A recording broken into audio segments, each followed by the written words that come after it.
So আপনি যদি একটা নতুন ইউটিউব চ্যানেল ক্রিয়েট করেন তাহলে কিন্তু আপনার জন্য আজকের এই ভিডিও।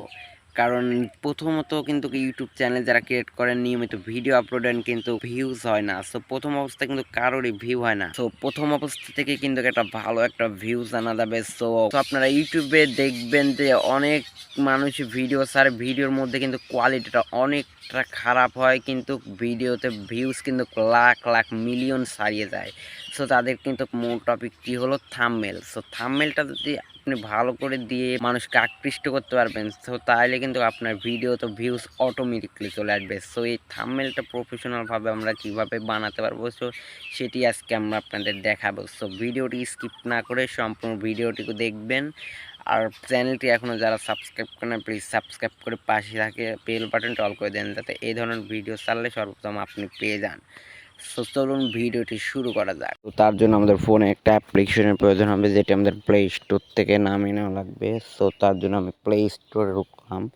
প্লে স্টোরে আসার পরে এখানে সার্চ বক্সে আমাদের লিখতে হবে পিক্সেল ল্যাব।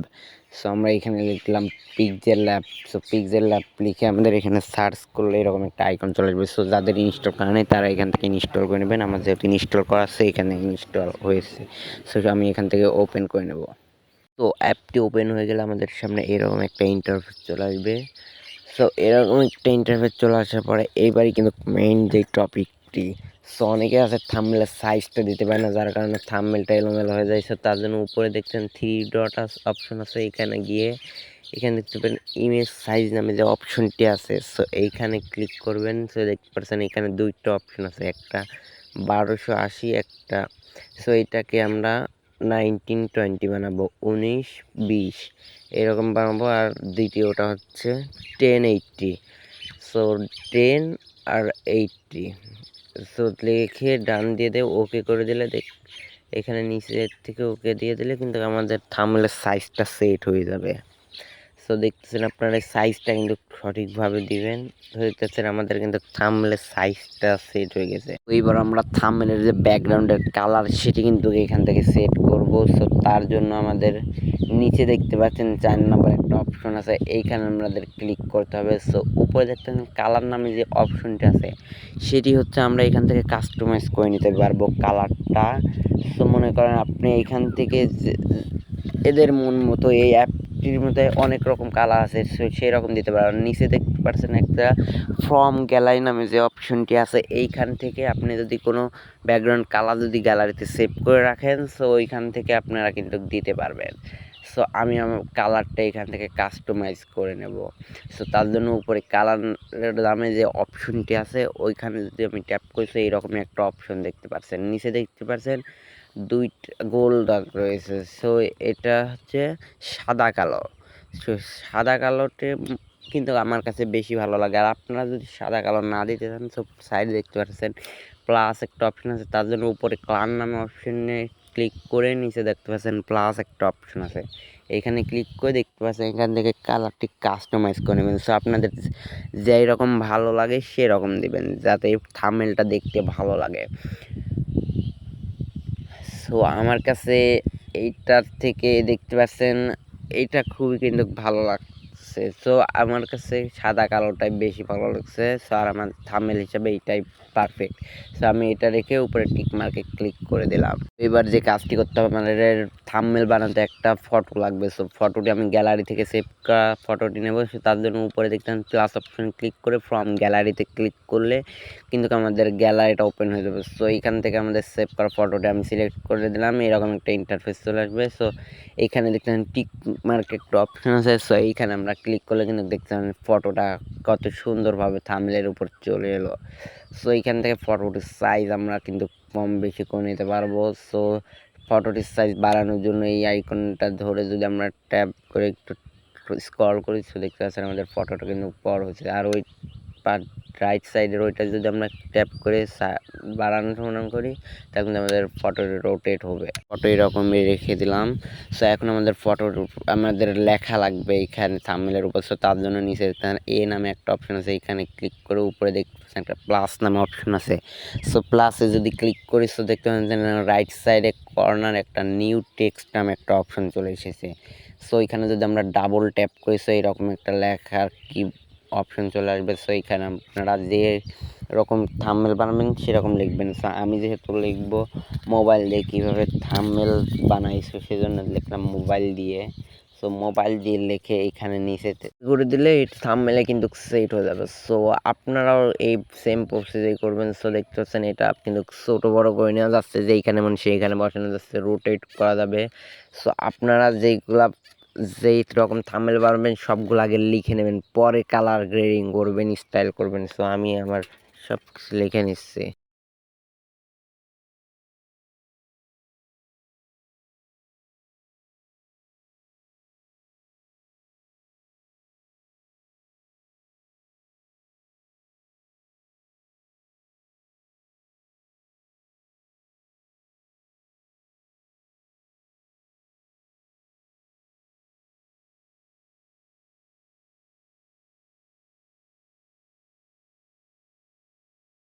আমাদের লেখাটা কিন্তু কমপ্লিট হয়ে গেছে। সো দেখতে পাচ্ছেন আমাদের লেখাটা হয়ে গেছে এখানে।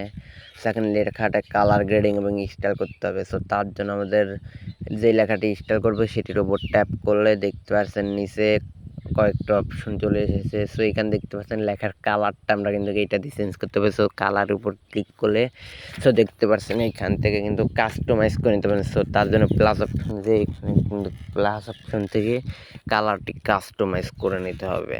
আপনারা যেই কালারটি ভালো লাগে সেই কালারটি এখানে দিয়ে দিবেন। সো আমাদের কালারটা কিন্তু দেখতেছেন দিয়ে দিছি, আর কতটা সুন্দর লাগতেছে কালারটা। আর এখন আমরা মোবাইল দিয়ে যে টেক্সটটি ওইটি কিন্তু আরেকটু সৌন্দর্য বাড়াবো। সো তার জন্য আমাদের যা করতে হবে, একটু স্ক্রল করে নিচে আসতে হবে। সো নিচে আসার পরে দেখতে পাবেন এখানে একটা স্ট্রোক নামে যে একটা অপশন আছে।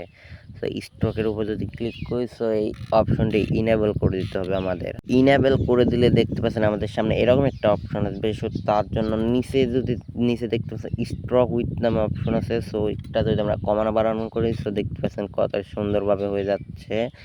সো দেখতে পাচ্ছেন আমাদের লেখার সাইডে কিন্তু একটা কালো রাউন্ড পড়ে গেল। সো ওই কাজটি হয়ে গেলে আমরা যদি আর একটু নিচে আসি, দেখতে পারবেন একদম নিচে চলে যাবেন। সো নিচে দেখতে পারেন রিফ্লেকশন নামে একটা অপশন আছে, এটা যদি আমরা ইনেবল করে দিই, সো দেখতে পাচ্ছেন লেখার নিচ দিয়ে শ্যাডো চলে আসছে। সো লেখার নিচ দিয়ে শ্যাডো, সো এটা কিন্তু ভালো, অনেক ট্রেন্ডিং একটা লেখা। সো আপনারা যদি ভালো লাগে তাহলে দিয়ে দিবেন। সো দেখতে পাচ্ছেন সেম প্রসেসে কিন্তু আপনারা সবগুলা করে নেবেন।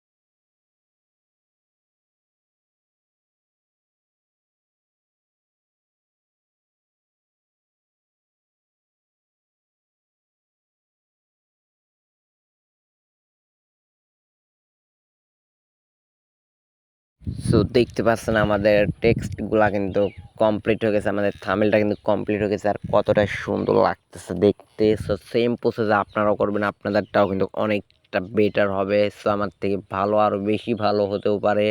সো আমাদের গ্যালারিতে সেভ করার জন্য ফটোটি উপরে শেয়ার অপশনে গিয়ে উপরে দেখতে পাচ্ছেন সেভ টু গ্যালারি নামে একটা অপশন আছে, ওইখানে যদি ট্যাপ করি তাহলে কিন্তু আমাদের গ্যালারিতে ফটোটি সেভ হয়ে যাবে। সো চলুন ফটোটি কীরকম হয়েছে দেখা যাক। তো দেখতে পাচ্ছেন আমাদের গ্যালারিতে কিন্তু ফটোটি সেভ হয়ে গেছে, আর কতটা সুন্দর লাগতেছে। আর ব্যাকগ্রাউন্ডটা দেখছেন ভাই, কি আলো সাদা, আপনার বোঝা যাচ্ছে না যে ব্যাকগ্রাউন্ডটা ওরকম। সো এই ছিল আজকের ভিডিও। সো ভিডিও কেমন হয়েছে প্লিজ কমেন্ট করে জানিয়ে দেবেন, আর ভিডিও যদি ভালো হয়ে থাকে তাহলে একটা লাইক করবেন, আর চ্যানেলটি সাবস্ক্রাইব করে পাশে থাকা বেল বাটনটি অল করে দেবেন, যাতে এই ধরনের টিপস অ্যান্ড ট্রিক্সের ভিডিওগুলো সর্বপ্রথম আপনার কাছে পৌঁছে যায়। তো নেক্সট কোনো ভিডিওতে আবার দেখা হচ্ছে, তো আল্লাহ হাফেজ।